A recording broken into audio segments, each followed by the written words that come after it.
terus nyanyi aja kayak ibu. Selamat pagi anak-anak. Kali ini kita akan belajar tentang materi transformasi. Nah, materi dari transformasi, jadi setiap makhluk hidup, misalkan di sini ada gambar manusia, itu pasti yang mengalami yang namanya pergerakan. Nah, materi hari ini itu cukup menarik, yaitu tentang perpindahan dari suatu objek yang kita lebih kenal dengan istilah yang namanya translasi. Nah, transformasi geometri ini secara umum dibagi menjadi 4 bagian, yaitu translasi, kemudian refleksi, rotasi, dan juga dilatasi. Translasi di sini maksudnya adalah suatu pergeseran, perpindahan suatu objek karena suatu hal, misalkan pertama posisinya ada di angka 1, kemudian bergerak 2 langkah ke arah kanan, maka akan menjadi posisinya ada di angka 3, begitu seterusnya. Kemudian untuk refleksi, ini maksudnya adalah pencerminan. Jadi misalkan ada seorang yang berdiri di depan cermin, maka ini juga disebut sebagai transformasi, di mana antara jarak benda ke cermin maupun jarak dari bayangan yang ada di cermin ke arah cerminnya juga sama, akan tetapi posisinya saja yang terbalik. Kemudian berbicara mengenai masalah rotasi, ini sekilas kalau misalkan kita melihat pada jarum jam, kan ada suatu perputaran yang searah jarum jam dan juga perputaran yang berlawanan arah jarum jam. Itu kita istilahkan nanti dengan istilah rotasi. Kemudian ada juga dilatasi. Misalkan di sini ada suatu gambar jam, karena ada suatu pemantulan dari cahaya sehingga menghasilkan suatu bayangan. Nah, bayangan yang dihasilkan oleh suatu benda yang terkena sinar itu kadang-kadang kan bayangannya lebih besar daripada bendanya atau lebih kecil daripada bendanya. Nah, istilah pembesaran suatu objek atau memperkecil suatu objek dalam transformasi geometri tersebut selanjutnya kita istilahkan dengan dilatasi. Nah, untuk lebih jelasnya mengenai materi ini, kita akan bahas satu persatu. Kita mulai pembahasannya sebagai berikut. Oke, kita mulai dulu dengan bagian yang pertama, yaitu refleksi. Refleksi atau pencerminan.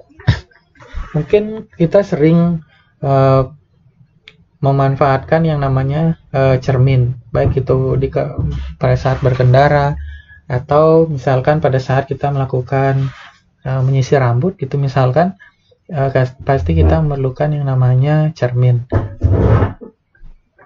Nah, mungkin banyak juga benda-benda di sekitar kita yang bisa memantulkan bayangan dari suatu objek yang kita mungkin banyak di sekitar anak-anak juga ada kaca jendela atau yang lainnya.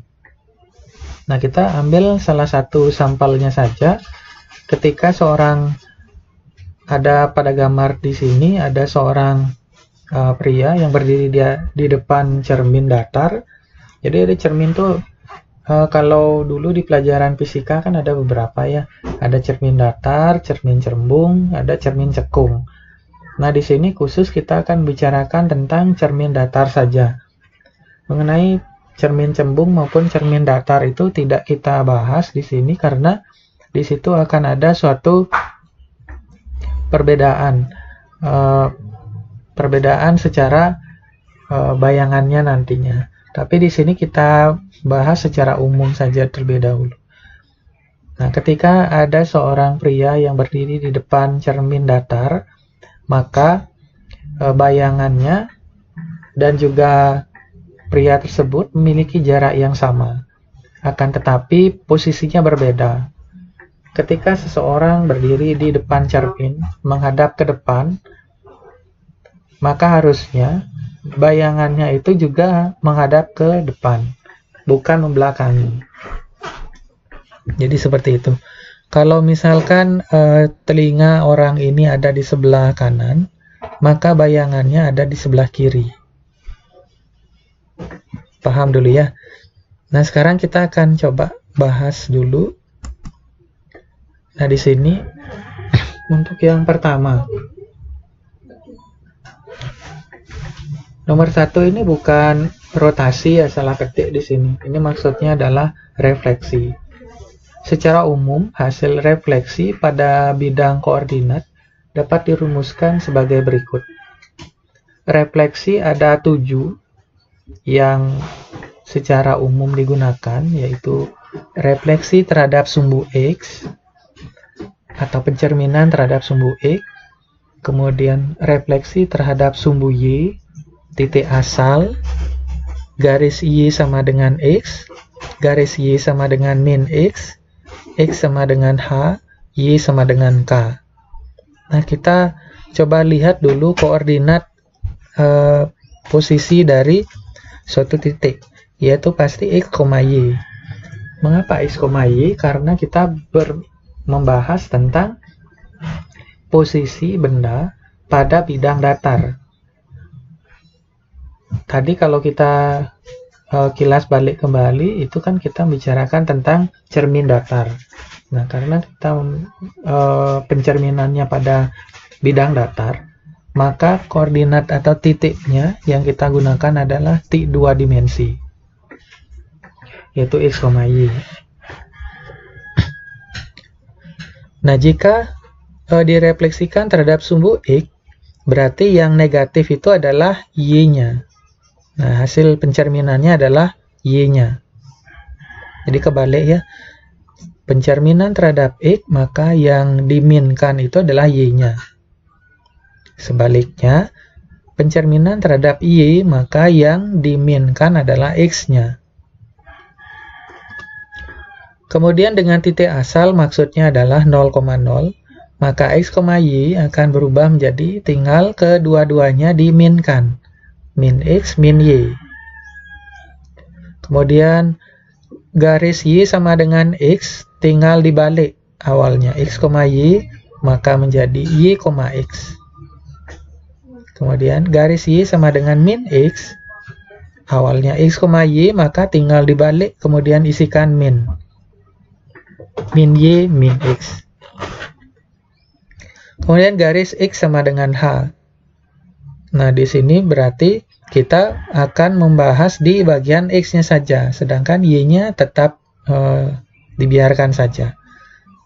Ini selalu rumusnya ya, kita berbicara di X-nya. Karena X-nya sama dengan H, maka dituliskan 2 kali H dikurangi X. Selanjutnya kalau Y sama dengan K, berarti X-nya diam. Y-nya aja yang kita kerjakan, berarti 2 kali K dikurangi Y.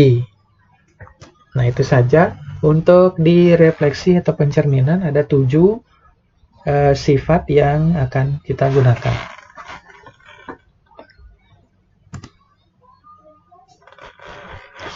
Nah, misalkan di sini ada persegi panjang ABCD mempunyai koordinat titik A min 2,1, B 3,1, C 3,3, dan D min 2,3.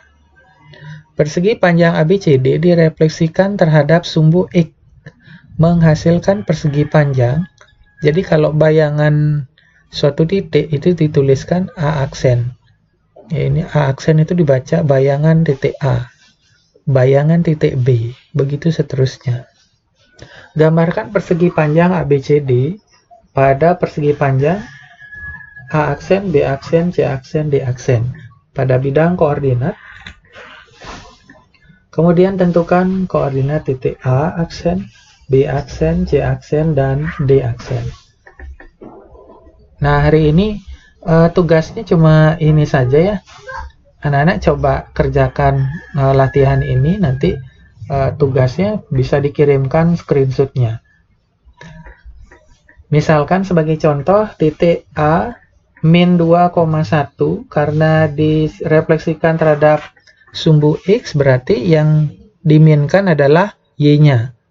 Maka jawabannya A aksen itu sama dengan min 2, min 1. Ya.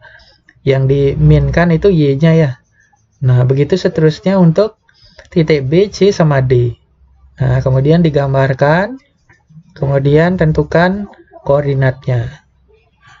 Nah, itu saja untuk pertemuan hari ini. Pak Guru cukupkan, silakan anak-anak bisa mengulang lagi video ini, kemudian mulai mengerjakan tugas untuk yang pertama ini. Sekian dan terima kasih, sampai berjumpa kembali pada pertemuan selanjutnya.